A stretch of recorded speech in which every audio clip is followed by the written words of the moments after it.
మన narcotics team నుంచి are SP Sitaram గారు will have a wonderful presentation. Now I request Sitaram sir, please give your valuable message to us. Good afternoon all. Exams దగ్గరికి వస్తున్నాయి అవునా? మరి అందు గురించే ఈ ప్రోగ్రామ్స్ పెట్టారు. మీకు మోటివేషనల్ ప్రోగ్రామ్స్ ఎందుకు పెట్టారు? ఎగ్జామ్స్కి మీరు అందరు బాగా మోటివేట్ అయ్యి బాగా చదివి మంచి మార్క్స్ తెచ్చుకొని జీవితంలో ఉన్నత స్థితికి పోవాలనే ఉద్దేశంతో ఈరోజు ఈ ఆనందిత ఫౌండేషన్ వాళ్ళు, నిర్మల్ వాళ్ళు ప్లస్ ఇంపాక్ట్ ఆధ్వర్యంలో ఈరోజు మోటివేషనల్ క్లాసెస్ తీసుకుంటున్నారు.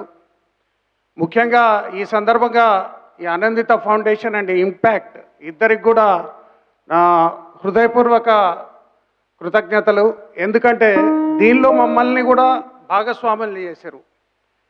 యాక్చువల్గా యాంటీ నార్కోటిక్ బ్యూరో అనేది హైదరాబాద్లో మేము అక్కడి నుంచి ఆపరేట్ చేస్తున్న ఒక రాష్ట్ర ప్రభుత్వ సంస్థ. దాన్ని అంటే ఈరోజు విద్యార్థులకు భవిష్యత్తులో ముందరికెళ్ళాలంటే ఏది అవసరమో వాళ్ళు తెలుసుకొని ఆ అవసరానికి అనుగుణంగా వాళ్ళు ఆ విషయాన్ని తెలియపరిచి ఈరోజు మీ అందరితో మేము ఇంటరాక్ట్ అయ్యే విధంగా మమ్మల్ని ఫెసిలిటేట్ చేసినందుకు వాళ్ళందరికీ కూడా కృతజ్ఞతలు తెలుపుకుంటున్నా. ఓకే, ఇప్పుడు విద్యార్థులు ఇందులో 10th క్లాస్ ఎగ్జామ్స్ రాసే వాళ్ళు ఎంతమంది చేతులు లేపుతారా? ఓకే, ఇంటర్మీడియట్ మీరు దించండి. ఇంటర్మీడియట్ ఎంతమంది ఫస్ట్ క్లాస్ వస్తారు ఇందులో? ఫస్ట్ క్లాస్ ధైర్యంగా చెప్పగలిగే వాళ్ళు చేతులు లేపండి చాలు. ధైర్యంగా చేతులు లేపలేరా? ఏదో 2-3 కనిపిస్తున్నాయి అంతే, ఈ లైట్లో ఫోకస్లో అంత కనపడట్లేదు. ఓకే, ఎనీవే ఈ రోజుల్లో ఫస్ట్ క్లాస్ రావడం పెద్ద గొప్ప విషయం ఏం కాదు.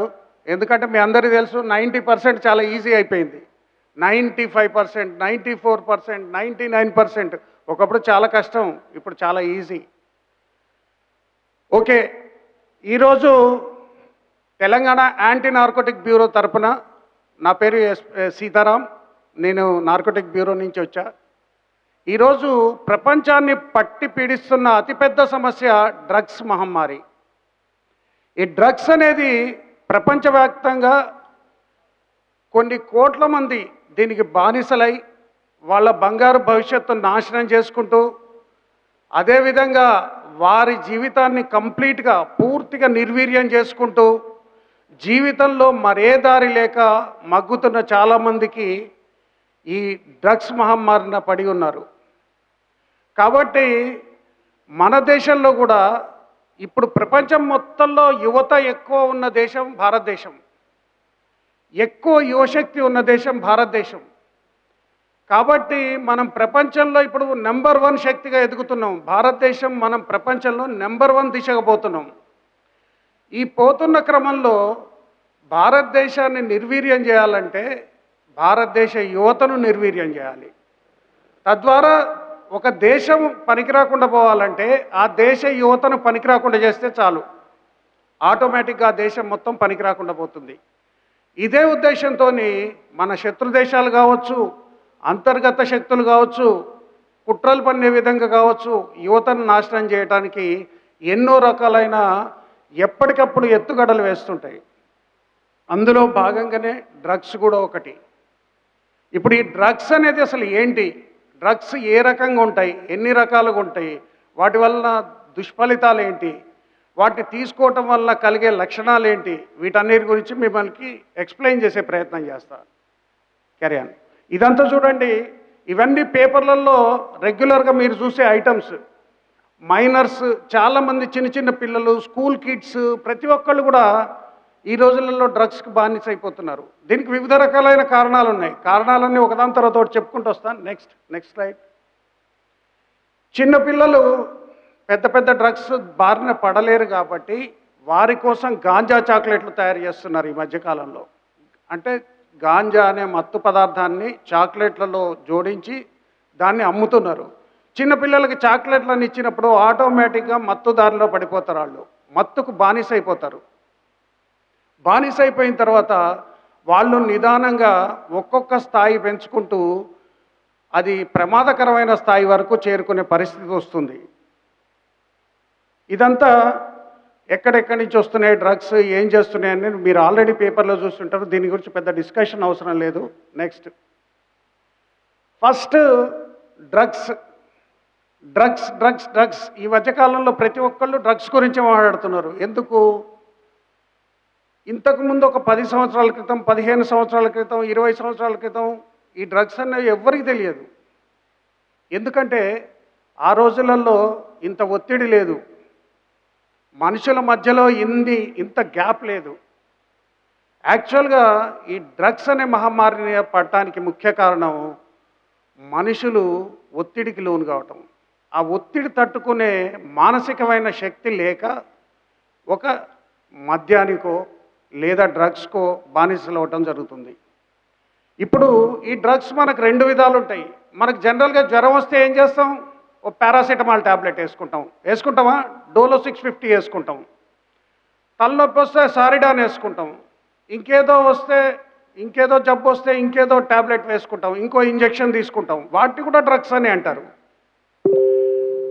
వీటన్నిటి ఇందులో మెడిసినల్ యాంటీబయాటిక్స్ ఉంటాయి. డ్రగ్స్ మనం నార్మల్గా ఏదైనా రోగానికి, మనకి ఏదైనా రోగం వచ్చినప్పుడు కానీ, జ్వరం వచ్చినప్పుడు కానీ, తలనొప్పి వచ్చినప్పుడు కానీ, ఒక నొప్పి వచ్చినప్పుడు కానీ, బాధ వచ్చినప్పుడు కానీ, వాటిని తగ్గించడానికి కానీ, దాన్ని రిలీవ్ చేయడానికి కానీ, కాసేపు ఆ బాధని మర్చిపోవటానికి మనం రిలీఫ్గా తీసుకునేవన్నీ మెడిసినల్ డ్రగ్స్. ఇవి వేరే, ఇవి మనం రెగ్యులర్గా తీసుకుంటాం, షాప్లలో దొరుకుతాయి. రెండో రకమైన డ్రగ్స్ ఏంటంటే లైఫ్ కిల్లింగ్ డ్రగ్స్. రెండో రకమైనవి life killing drugs. Life killing drugs అంటే వాటినే నార్కోటిక్ డ్రగ్స్ అంటారు. వాటిని narcotic drugs and psychotropic substances అంటారు. ఇది బేసిక్ డిఫరెన్స్, డ్రగ్స్ మధ్యలో ఉన్న బేసిక్ డిఫరెన్స్. ఇందులో ఈ డ్రగ్స్లో కూడా 2-3 టైప్స్ ఆఫ్ డ్రగ్స్ ఉంటాయి. ఇందులో అంటే నార్కోటిక్ డ్రగ్స్లో చెప్తున్నాను నేను. నార్కోటిక్ డ్రగ్స్కి వచ్చినప్పుడు ఒకటి న్యాచురల్ డ్రగ్స్ ఉంటాయి. న్యాచురల్ డ్రగ్స్ అంటే చెట్ల నుంచి వచ్చేవి కూడా చాలా ప్రమాదకరమైన డ్రగ్స్ ఉన్నాయి. అవన్నీ పూర్వకాలంలో వాడేది, ఆపరేషన్స్ చేసేటప్పుడు అప్పుడు తీసుకునేది. కానీ ఈ రోజులలో వాటిని కేవలం మత్తు పెంచుకోవడానికి మాత్రమే వాడుతున్నారు. అందులో ముఖ్యంగా ఉండేది, నెక్స్ట్ స్లైడ్,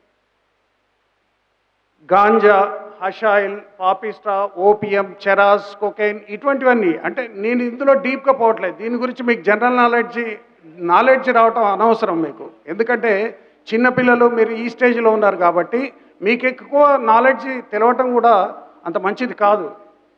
తర్వాత వేరే వచ్చేసి సింథటిక్ డ్రగ్స్. సింథటిక్ డ్రగ్స్ అంటే ఫ్యాక్టరీలో తయారయ్యేవి. లైక్ అవర్ మెడిసిన్స్, మన మెడిసిన్స్ ఎట్లా తయారవుతాయో అదేవిధంగా సింథటిక్ డ్రగ్స్ కూడా తయారవుతాయి. అంటే వాటికి ఆల్టర్నేట్.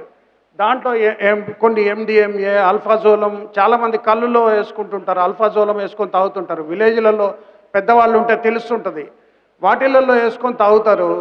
ఇవన్నీ కూడా ఒక విధమైన మత్తును పెంచేవి. ఈ డ్రగ్స్ 2 రకాలుగా ఉంటాయి.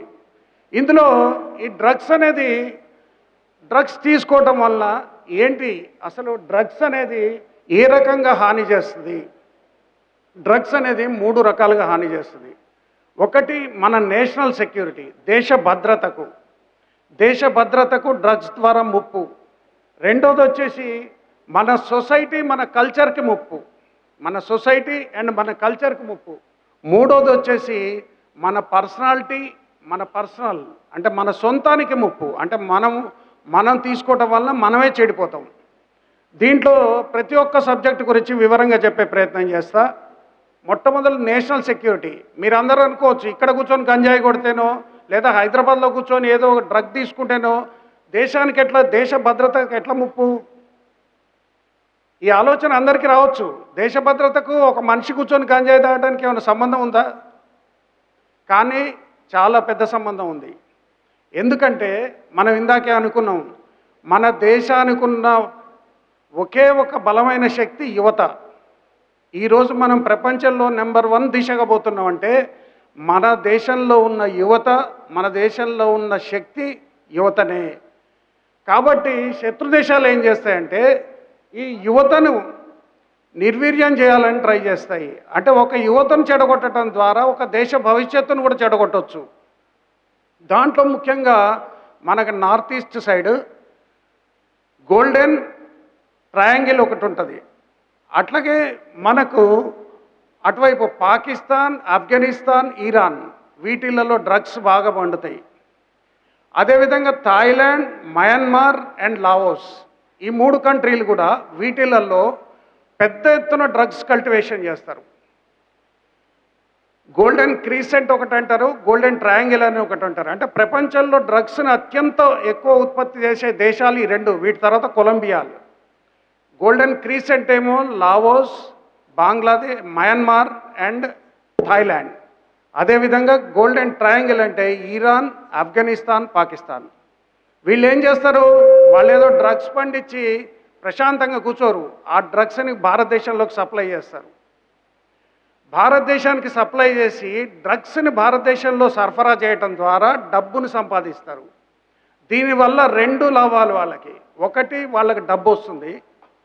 రెండోది, మన దేశ భవిష్యత్తు నాశనం అవుతుంది. ఎందుకంటే యువత అంతా డ్రగ్స్ బారిన పడతారు కాబట్టి. ఆ వచ్చిన సంపాదనతో ఏం చేస్తారు, మళ్ళీ టెర్రరిస్ట్ యాక్టివిటీస్. మీకు తెలుసు, జమ్మూ అండ్ కాశ్మీర్లో రెగ్యులర్గా టెర్రరిస్ట్ యాక్టివిటీస్ ఉంటాయి. నార్త్ ఈస్ట్లో రెగ్యులర్గా టెర్రరిస్ట్ యాక్టివిటీస్ ఉంటాయి. అంటే టెర్రరిస్ట్ గ్రూపులను పెంచి ప్రోత్సహిస్తుంటారు ఆ డబ్బు ద్వారా. అంటే వాళ్ళు ఒక విధమైన అన్రెస్ట్ క్రియేట్ చేస్తారు దేశంలో. ఈ డ్రగ్స్ వచ్చి ఒక విధమైన అన్రెస్ట్ క్రియేట్ చేస్తారు.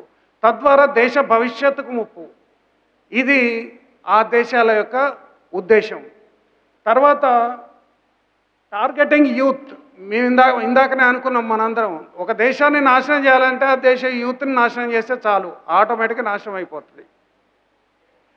యూత్ని టార్గెట్ చేసి ఒక చిన్న ఎగ్జాంపుల్ చెప్తా.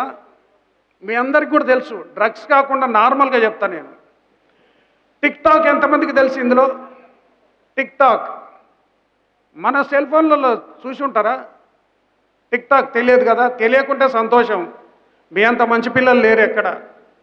ఓకే, సో టిక్ టాక్ అనే ఒక యాప్ చైనా క్రియేట్ చేసింది యాప్. ఆ యాప్ని ఇండియాలో పంపింది. రీసెంట్గా మన గవర్నమెంట్ కూడా దాన్ని బ్యాన్ చేసేసింది. కానీ ఆ చైనా టిక్ టాక్ యాప్ తయారు చేసింది కేవలం ఇండియా కోసమే. టిక్ టాక్ యాప్ తీసుకోవడం ద్వారా వాళ్ళు మన దేశంలో ఉన్న స్టూడెంట్స్కి వదిలేశారు టిక్ టాక్. దాంతోనే ఏమైంది, యువత మొత్తం ఊరికే టిక్ టాక్ వీడియోలు చేసుకోవటం, సర్క్యులేట్ చేసుకుంటే ఏమవుతుంది? చైనాకి ఏమన్నా అవుతుందా? ఇండియాకి ఏమన్నా అవుతుందా? చెప్పండి ఎవరన్నా. టిక్ టాక్ వీడియోలు చేస్తున్నారు ఒక పిల్లలు. దాని ద్వారా పిల్లగాడి భవిష్యత్తుకి ఏ విధంగా నష్టం? అంటే మన యువత ఏం చేస్తున్నారంటే ఆ టిక్ టాక్ వీడియోలు చేసుకోవటం, ఆ వీడియోలు చూసుకోవటం, అదే మత్తులో పడిపోవటం, దాన్ని ఒక విధమైన ట్రాన్స్లోకి వెళ్ళిపోయి చదువు మీద ధ్యాస, భవిష్యత్తు మీద ధ్యాస లేకుండా తయారవుతారు. ఆ విధంగా చెడగొట్టడానికి చైనా ఒక యాప్ని పంపింది. ఆ యాప్ ఆ దేశంలో బ్యాన్. టిక్ టాక్ చైనా, భారతదేశంలో మాత్రం ఉండేది. ఓకే, నెక్స్ట్ వచ్చేస్తే మన ఇండియన్ సొసైటీ అండ్ కల్చర్కి ఏ విధంగా నష్టం? ఇండియన్ సొసైటీ వెస్టర్నైజేషన్ తెలుసు కదా, పాశ్చాత్య పోకడలు, క్లబ్బులు, పబ్బులు, మన కల్చర్ని మర్చిపోవటాలు, బొట్లు పెట్టుకోపోవటాలు, తల విరబోసుకొని తిరగటాలు, ఏదేదో కొత్త వింత ధోరణులలో పోవటాలు, ఇవన్నీ అంటే డ్రగ్ కల్చర్కి అలవాటు పడ్డ తర్వాత, ఒక విధమైన కల్చర్కి అలవాటు పడ్డ తర్వాత మన ట్రెడిషన్ని మర్చిపోతున్నారు. మన దేశం అనేది ఎందుకు ప్రసిద్ధి అంటే వరల్డ్ వైడ్గా కేవలం మన సంప్రదాయాల వల్ల ప్రసిద్ధి. భారతదేశం అనేది ఒక ప్రత్యేకమైన శక్తి వరల్డ్లో. ఎందుకంటే మన దేశానికి ఉన్న ట్రెడిషన్ అటువంటిది. మనం ప్రతి ఒక్కళ్ళని గౌరవిస్తాం, పెద్దల్ని గౌరవిస్తాం, మన సాంప్రదాయాలు పాటిస్తాం, ఇవన్నీ చేస్తాం. దాని ద్వారా మన దేశానికి ఒక ప్రత్యేకమైన గుర్తింపు ఉంది. అయితే ఈ డ్రగ్స్ వాడకం ద్వారా మన సాంప్రదాయ విలువలు నశించిపోతున్నాయి, పాశ్చాత్య పోకడలలో పోతున్నాం. ఇది ఒకటి. తర్వాత లాస్ ఆఫ్ హ్యూమన్ వాల్యూస్. మీరందరూ తెలుసు, తాగిన మనిషిని బయట చూస్తే, ఎవరైనా బాగా ఆల్కహాల్కి అడిక్ట్ అయ్యి ఆల్కహాల్ తాగిన వ్యక్తి చూస్తారనుకోండి, వాళ్ళు ఎవరినన్నా గౌరవిస్తారా? ఎవరితోనన్నా మంచిగా మాట్లాడరు. వాడికి హ్యూమన్ వాల్యూస్ తెలియదు. వాడికి కేవలం ఆల్కహాల్ తాగడం ద్వారానే హ్యూమన్ వాల్యూస్ తెలియకుంటే ఒక డ్రగ్ తీసుకోవడం ద్వారా హ్యూమన్ వాల్యూస్ ఎట్లా తెలుస్తాయి? పూర్తిగా మర్చిపోతారు. ఎందుకంటే ఈ నార్కోటిక్ డ్రగ్ అనేది ఏదైతే మనం అనుకుంటున్నా ఇప్పుడు narcotic substances, narcotic psychotropic drugs అయితే ఉన్నాయో ఇవన్నీ హ్యూమన్ బ్రెయిన్ మీద పనిచేస్తాయి. మన నార్మల్ డ్రగ్ మనకు రోగం ఎక్కడుందో అదే పార్ట్ మీద పనిచేస్తుంది. నార్మల్ డ్రగ్కి సైకోట్రోపిక్ డ్రగ్కి తేడా అది. ఇది మన హ్యూమన్ బ్రెయిన్ మీద పనిచేసి మన ఎంటైర్ హ్యూమన్ మెకానిజంని, మన న్యూరో సిస్టమ్ని మొత్తం కంట్రోల్లో తీసుకుంటుంది. అందుకే ఆల్కహాల్ తాగినోడికి మైండ్ కంట్రోల్లో ఉండదు. వాడు ఏం ఆడతాడో ఏం చేస్తాడో వాడికే తెలియదు. అదేవిధంగా డ్రగ్స్ కూడా. ఎందుకంటే డ్రగ్ తీసుకున్న తర్వాత సపోజ్ గాంజాయో ఏదో సంథింగ్ ఏదో ఈ ఉన్న బ్యాండ్ డ్రగ్స్లో ఏదైనా తీసుకున్నారనుకోండి ఎవరైనా, ఇమ్మీడియట్ ఆ డ్రగ్ వాడి బ్రెయిన్ మీద వర్క్ చేస్తుంది. మీ అందరికీ తెలుసు బ్రెయిన్ ఎట్లా ఫంక్షన్ చేస్తుందో. బ్రెయిన్ మన న్యూరో సిస్టమ్ని మొత్తం కంట్రోల్ చేస్తుంది. మన బాడీలో ఏ పార్ట్కి ఏ సిగ్నల్ పోవాలన్నా మన బ్రెయిన్ నుంచి పోవాలి. వన్స్ ఆ డ్రగ్ మన బ్రెయిన్ని కంట్రోల్లోకి తీసుకున్న తర్వాత మన న్యూరో సిస్టమ్ మీద ప్రభావం పడిపోతుంది. దాని ద్వారా మనం ఏం చేస్తున్నామో మనకేం తెలియదు. ఇది నార్కోటిక్ డ్రగ్ ద్వారా ప్రభావం. నెక్స్ట్ వచ్చేసి పర్సనాలిటీ. హెల్త్ బాగుండదు. డ్రగ్స్ తీసుకున్న వాళ్ళ హెల్త్ బాగుంటుందా? ఏదైనా చెడు నేర్చుకున్న వాళ్ళ హెల్త్ బాగుంటుందా? ఎనీబడి బాగుంటుందా? సోషల్ రిలేషన్స్ బాగుంటాయా? ఎవరినైనా గౌరవిస్తారా? మంచిగా మాట్లాడతారా? ఉంటాయా? నో. ఫైనాన్షియల్ ఇష్యూస్ అవన్నీ కొనుక్కోవడానికి డబ్బులు కావాలి. ఆ డ్రగ్స్ అన్నీ కొనుక్కోవడానికి డబ్బులు కావాలి. దానికోసం దొంగతనాలు కూడా చేస్తారు, చైన్ స్నాచింగ్లు కూడా చేస్తారు. మీకు దీని తర్వాత ఒక వీడియో చూపిస్తా. ఆ వీడియో చూస్తే మీకు అర్థమవుతుంది పిల్లలు ఏ రకంగా చెడిపోతున్నారు. Next criminal activities. అంటే దాని ద్వారా ఆ డ్రగ్ మత్తులో ఉండి వాళ్ళు ఏం చేస్తారో తెలియదు. దాని ద్వారా నేర ప్రవృత్తి పెరుగుతుంది వాళ్ళల్లో. నేరం చేయాలన్న ప్రవృత్తి, అంటే వాడికి ఏది నిజమో ఏది అబద్ధమో తెలియదు. దానికోసం నేర ప్రవృత్తిలో పడిపోతాడు. నెక్స్ట్ వచ్చేసి ఈ నేరం చేయడం ద్వారా ఇంప్రిజన్మెంట్ వస్తుంది, అంటే జైలుకి వెళ్తాడు. ఏదైనా నేరం చేసినప్పుడు ఎక్కడికి వెళ్తారు? రాజమహల్కి తీసుకుపోతారు ఎవరన్నా? జైలుకే తీసుకెళ్తారు. నెక్స్ట్ జాబ్ ఉండదు. తర్వాత ఇది మెంటల్గా ఎఫెక్ట్ అయిపోతారు బాగా. లైఫ్లో అన్నీ కోల్పోవటం జరుగుతుంది. ఇవన్నీ డ్రగ్స్ తీసుకోవటం వల్ల కలిగే దుష్పరిణామాలు. నెక్స్ట్ అసలు మనుషులు డ్రగ్స్ ఎందుకు తీసుకుంటారు? ఇది మెయిన్ క్వశ్చన్. అసలు ఇన్ని రోజులు డ్రగ్స్ అనేవి గత 20 సంవత్సరాలు 30 సంవత్సరాలు తీసుకున్నప్పుడు అందులో ఎవ్వరు కూడా డ్రగ్స్ తెలియదు. ఇంత ఆల్కహాల్ కన్జంప్షన్ కూడా లేదు. ఈ రోజుల్లో రాను రాను ఆల్కహాల్ కన్జంప్షను, డ్రగ్స్ ఇవన్నీ పెరిగిపోతున్నాయి. దీనికి మెయిన్ రీజన్ ఏంటంటే హ్యూమన్ రిలేషన్స్ తగ్గిపోవటం, మనుషుల మధ్య సంబంధాలు తగ్గిపోవటం. రెండోది ఒత్తిడి పెరిగిపోవటం. మనకి ఏంటో తెలియదు, ఒత్తిడి పెరిగిపోతుంటుంది. ప్రతి చిన్న విషయానికి భయపడిపోతుంటాం. తర్వాత లేనిపోని ప్రెషర్స్ ఉండటం. మనం ఇందాకే అనుకున్నాం, ఇదివరకు రోజులలో 90% రావాలంటే 60% రావాలంటే చాలా పెద్ద విషయం. ఈరోజు వాడికి 98% వచ్చినా తృప్తి లేదు. ఇంకో 2% కూడా రావాలి, 100% రావాలి మార్క్స్. 99 మార్క్స్ వచ్చినా సంతోషంగా లేరు. ఇదివరకు రోజుల్లో పిల్లలు చూసుకుంటే పండగలు ఎప్పుడో వచ్చేది. ఒక పండగకి ఒక డ్రెస్ కొనిస్తే పెద్ద గొప్ప విషయం. ఈరోజు వారానికి కొత్త డ్రెస్ కొనుక్కున్నా సంతోషం ఉండదు. అది అదే రోజు వేసుకుంటారు, తెల్లారికి డ్రెస్ ఉండదు మళ్ళీ వేసుకోవడానికి. అంటే పిండి వంటలు కావచ్చు, మనం తినే ఫుడ్ కావచ్చు, మనకుండే ఫెసిలిటీస్ కావచ్చు, ఎన్ని వచ్చినా మనుషులకు అది సరిపోవట్లేదు. ఇంకా కొత్తది కావాలి, ఎక్కడి నుంచో కొత్తది కావాలి. ఆ కొత్తదనం ఎత్తుక్కుంటూ మనిషి ఒత్తిడిలో పడిపోతున్నాడు, చాలా ఒత్తిడిలో పడిపోతున్నాడు. అది కాకుండా ర్యాంకుల వేట. నీకు ఇదివరకు రోజుల్లో ఏదో ఐఐటీఓ ఇంజనీరింగో రావాలంటే మామూలుగా వస్తే వచ్చేసేది. ఈ రోజులలో ఒక సీట్ కొట్టాలంటే చాలా పెద్ద విషయం, జాబ్ కొట్టాలంటే ఆల్మోస్ట్ గగనమే. మేము చదువుకునే రోజుల్లో డిగ్రీ చదివితే ఎస్ఐ జాబులు, ఈవెన్ ఐపీఎస్ కూడా సెలెక్ట్ అయ్యేది. ఈరోజు బీటెక్ వాళ్ళు, ఎంబీఏ వాళ్ళు కూడా ఈవెన్ అంతకన్నా తక్కువ పోస్టులకు కూడా రెడీ అయిపోతున్నారు. ఎందుకంటే కాంపిటీషన్ పెరిగిపోయింది, జనాభా పెరిగిపోయింది, ఒత్తిడి పెరిగిపోయింది. ఒత్తిడి తట్టుకునే శక్తి మనుషులకు లేకుండా అయిపోయింది.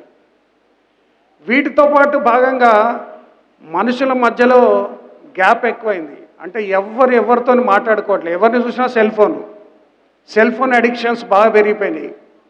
ఎవరితో చెప్పుకోలేరు, బాధ వస్తే ఎవరికి చెప్పుకోవాలో తెలియదు.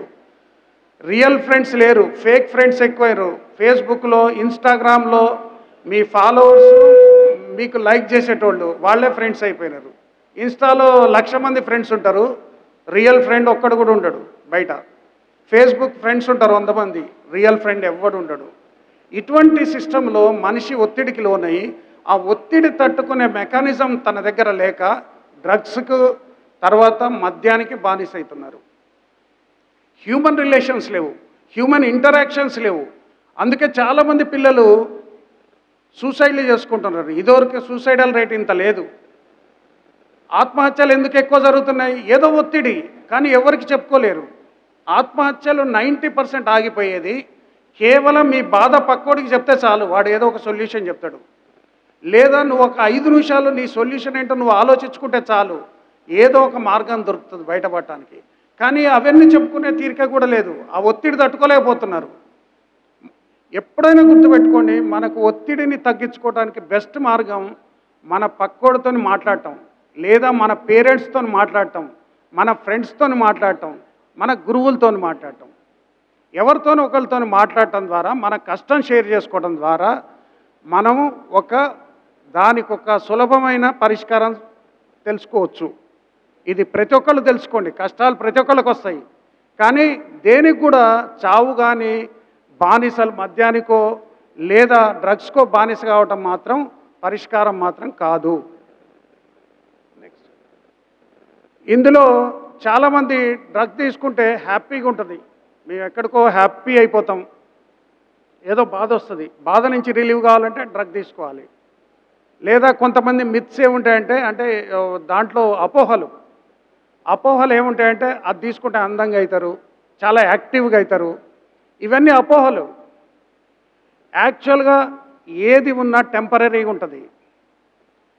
అసలు డ్రగ్ తీసుకోవటం వల్ల కానీ ఏదైనా పని చేయటం వల్ల కానీ మనకెందుకు ఆనందం కలిగిస్తుంది అంటే, మన బ్రెయిన్లో డోపమైన్ అనే హార్మోన్ ఉంటుంది. Dopamine hormone. మనం ఏదైనా మనకి ఇష్టమైన పని చేసినప్పుడు డోపమైన్ లెవెల్స్ పెరుగుతాయి బ్రెయిన్లో. ఎప్పుడైనా డోపమైన్ లెవెల్స్ పెరిగినప్పుడు అవి రివార్డ్ మెకానిజం, రివార్డ్ హార్మోన్స్, అవి హ్యాపీ హార్మోన్స్. ఈ డోపమైన్ని హ్యాపీ హార్మోన్స్ అంటారు. ఆ హ్యాపీ హార్మోన్స్ ఎట్లొస్తాయి? మనకు ఉదాహరణకు మనకు క్రికెట్ ఇష్టం అనుకోండి, మనం క్రికెట్ ఆడితే హ్యాపీ హార్మోన్ వచ్చేస్తుంది మనకి, నో ప్రాబ్లం, ఈజీగా వచ్చేస్తుంది. మనకు స్విమ్ చేయడం ఇష్టం అనుకోండి, స్విమ్మింగ్ చేస్తే హ్యాపీ హార్మోన్ వస్తుంది. ఇదంతా కాదు, మనకు బిర్యానీ తినటం చాలా ఇష్టం అనుకోండి, బిర్యానీ తినండి, హ్యాపీ హార్మోన్ వస్తుంది. మంచి నిద్రపోండి, హ్యాపీ హార్మోన్ వస్తుంది. కానీ ఈ రోజులలో ఆటలు కానీ చదువుకోవటం కానీ మంచి మ్యూజిక్ వినండి, అన్నిటికన్నా ఎక్కువ హ్యాపీ హార్మోన్స్ వస్తుంది. ఇవన్నీ వదిలేసి చెడు మార్గాలను ఎంచుకుంటున్నారు. అంటే ఏదో తాగటం ద్వారా కానీ లేదా డ్రగ్ తీసుకోవటం వల్ల కానీ బాగా హ్యాపీ అయిపోతాం మన అనే ఒక అపోహతోని వాటి వైపు అడిక్ట్ అవుతున్నారు. నెక్స్ట్, అసలు డ్రగ్ అనేది ఎట్లా రీచ్ అవుతుంది? మనం ఇందాక అనుకున్నాం, డ్రగ్ ఎక్కడో థాయిలాండ్లో పండిస్తాడు, ఎక్కడో ఆఫ్ఘనిస్తాన్లో పండిస్తాడు, ఇక్కడికి ఎట్లా వస్తుంది డ్రగ్? అంటే డ్రగ్కి కూడా ప్రతిదీ మీరు గుర్తుపెట్టుకోండి. ఒక టాటాలో ఒక సబ్బు తయారు చేస్తారనుకోండి, అదొక కన్జ్యూమర్కి ఎట్లా వస్తుంది? ఫస్ట్ ప్రొడ్యూస్ చేసేవాడు, దాన్ని ఎవడు తయారు చేస్తాడో వాడు తయారు చేస్తాడు. తర్వాత అది సప్లయర్ దగ్గరికి పోతుంది, సప్లయర్ దగ్గర నుంచి ట్రాన్స్పోర్టర్ దగ్గరికి పోతుంది, ట్రాన్స్పోర్టర్ దగ్గర నుంచి రిసీవర్ దగ్గరికి, రిసీవర్ దగ్గర నుంచి కన్జ్యూమర్ దగ్గరికి వస్తుంది. సేమ్ ఒక ప్రోడక్ట్, అంటే ప్రపంచంలో ఎక్కడో తయారైన ఒక ప్రోడక్ట్ ఒక కన్జ్యూమర్కి ఎట్లా చేరుతుందో డ్రగ్ కూడా అదే విధంగా చేరుతుంది. డ్రగ్ను కూడా పెడ్లింగ్ చేసేవాళ్ళు, సప్లై చేసేవాళ్ళు, ట్రాన్స్పోర్ట్ చేసేవాళ్ళు ప్రతి ఒక్కళ్ళు ఉన్నారు. ఎందుకంటే డ్రగ్లో ఈజీ మనీ ఉందని. Next, hotspots. ఈ డ్రగ్స్ అనేవి ఎక్కడ దొరుకుతున్నాయి ప్రజెంట్? పాన్ షాప్స్లో ఎక్కువ. అంటే ఎక్కువ మంది ఎడ్యుకేషనల్ ఇన్స్టిట్యూషన్స్ దగ్గర బాగా డ్రగ్స్ సప్లై అవుతున్నాయని ఉంది. ఎందుకు ఎడ్యుకేషనల్ ఇన్స్టిట్యూషన్స్ టార్గెట్? దీని గురించి ఒక 2 నిమిషాలు చెప్పదలుచుకున్నా. ఎడ్యుకేషనల్ ఇన్స్టిట్యూషన్స్లో చదివే పిల్లలు 14 సంవత్సరాల నుంచి 20 సంవత్సరాల మధ్యలో ఉంటారు. అంటే కింద 14 సంవత్సరాల నుంచి కింద వయసు వాళ్ళని పరిగణలోకి తీసుకోవాల్సిన అవసరం లేదు. 14 సంవత్సరాల నుంచి 20 సంవత్సరాలు ఈ వయసులో హార్మోనల్ ఇంబ్యాలెన్స్ ఉంటుంది మనిషికి. అప్పుడే కొత్త కొత్త హార్మోన్స్ డెవలప్ అవుతుంటాయి. అంటే మనిషి ఎదిగే వయసు అది 14 సంవత్సరాల నుంచి 20 సంవత్సరాలు. అది కాకుండా మనిషి బ్రెయిన్లో ఫ్రంటల్ కార్టెక్స్ అని ఉంటుంది. హ్యూమన్ బ్రెయిన్లో ముందర ఫ్రంటల్ కార్టెక్స్ అని ఒక పార్ట్ ఉంటుంది. ఈ పార్ట్ ఏంటంటే ఫ్రంటల్ కార్టెక్స్ తీసుకునేది ఏంటంటే మనం చేసే పని రైటా రాంగా, తప్ప ఒప్ప, లేదా మనం తీసుకునేది సరైన నిర్ణయమా కాదా, ఇవన్నీ నిర్ణయించేది ఫ్రంటల్ కార్టెక్స్. బ్రెయిన్లో ఉండే మెయిన్ పార్ట్ అది. ఆ ఫ్రంటల్ కార్టెక్స్ ఏమవుతుందంటే మనిషికి 25 సంవత్సరాల వరకు అది ఎదుగుతూనే ఉంటుంది. అందుకే చూడండి 25 సంవత్సరాలు దాటిన వ్యక్తికి తొందరగా చెడు అలవాట్లు కావు. 25 సంవత్సరాల తర్వాత తీసుకునే నిర్ణయాలు దాదాపు అతనికి మేలు చేసేవే ఉంటాయి. ఈ లోపల తీసుకునేవి అంటే 20 సంవత్సరాల నుంచి 14 సంవత్సరాల మధ్యలో తీసుకునే నిర్ణయాలు సరి అయినవో కావో బ్రెయిన్ గ్రహించలేదు. అందుకే మనిషికి తెలియక తొందరగా చెడు మార్గంలోకి వెళ్ళిపోయే అవకాశం ఉంటుంది. కాబట్టి ఎక్కువ ఎడ్యుకేషనల్ ఇన్స్టిట్యూషన్సే టార్గెట్. ఈ వయసులో తొందరగా చెడిపోవడానికి మనిషికి ఆస్కారం ఎక్కువ ఉంటుంది, ఒక స్టూడెంట్కి ఆస్కారం ఎక్కువ ఉంటుంది.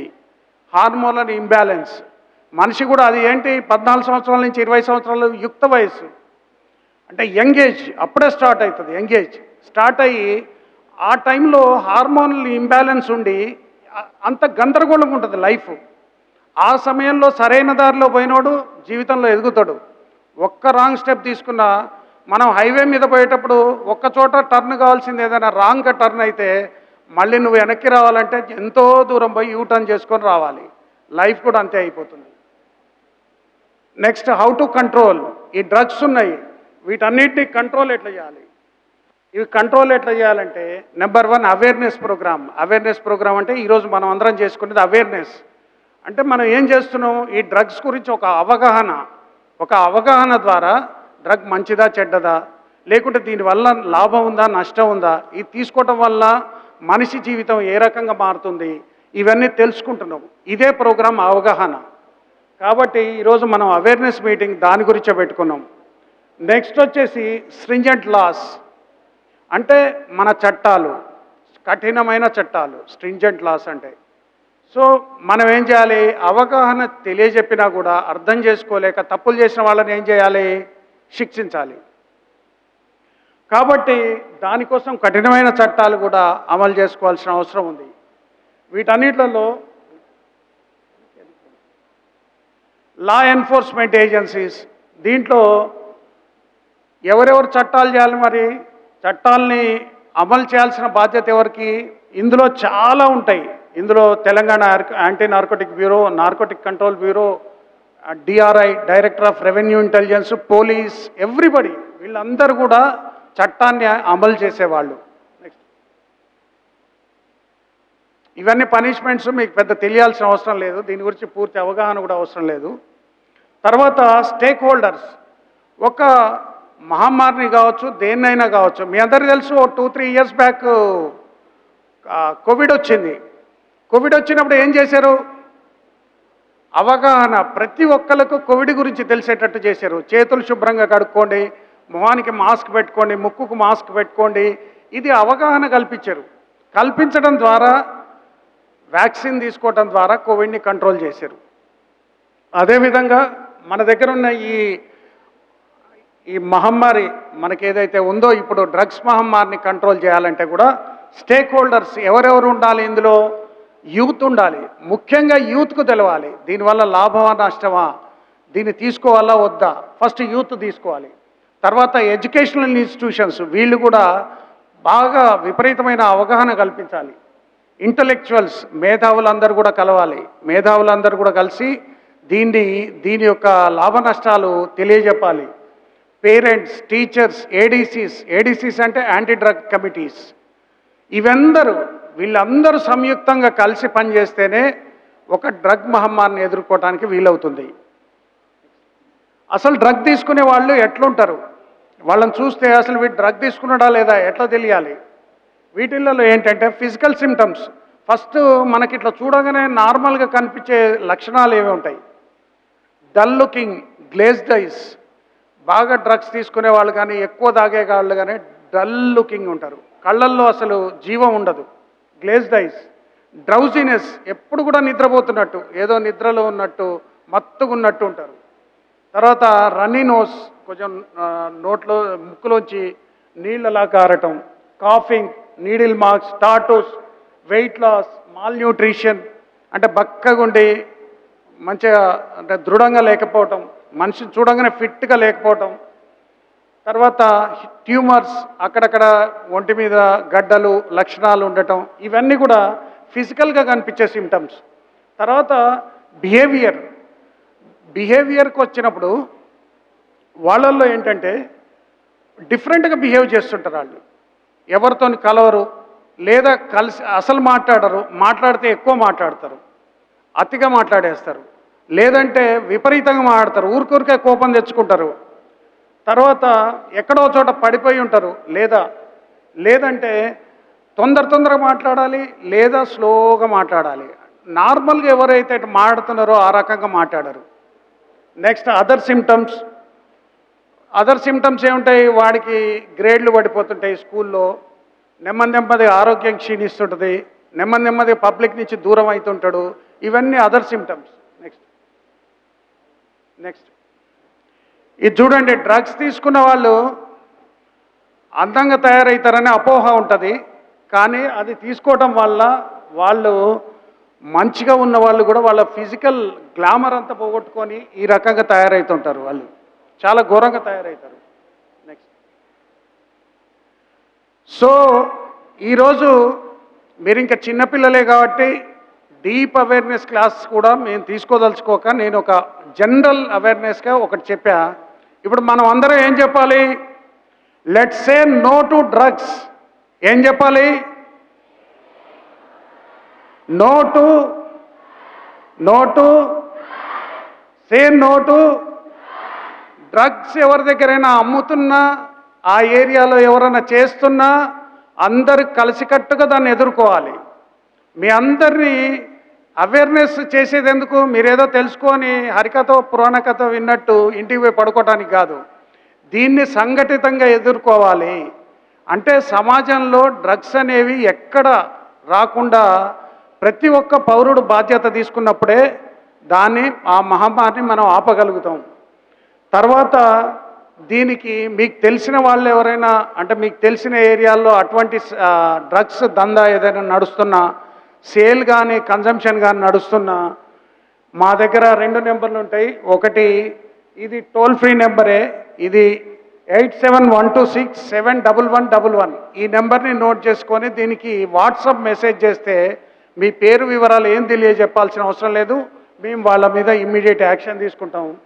సార్, మా డైరెక్టర్ సార్ సందీప్ షాండిలే సార్ తరపున మా మొత్తం యాంటీ నార్కోటిక్ బ్యూరోకి సార్ హెడ్, వారి తరపున ఈరోజు మీ అందరికీ ఈ అవగాహన సదస్సు నిర్వహించడానికి నేను వచ్చా.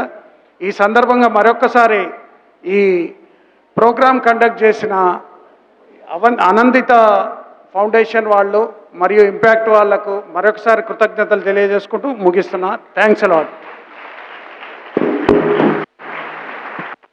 Thank you sir, thank you so much. ఒక్కసారి గట్టిగా say no to. Beginning school life నుంచి అసలైన లైఫ్ స్టార్ట్ అవబోతుంది. దయచేసి సార్ చెప్పిన విషయాలు పాటిస్తారని ఒక్కసారి నాతో పాటు కూడా సే నో టు స్మోకింగ్, గట్టిగా సే నో టు ఆల్కహాల్. అబ్బాయిలు గట్టిగా చెప్పాలి, అబ్బాయిలు మీరు చెప్పాలి గట్టిగా, say no to smoking, say no to alcohol, say no to drugs. Right. Thank you, sir. Thank you so much for the presentation.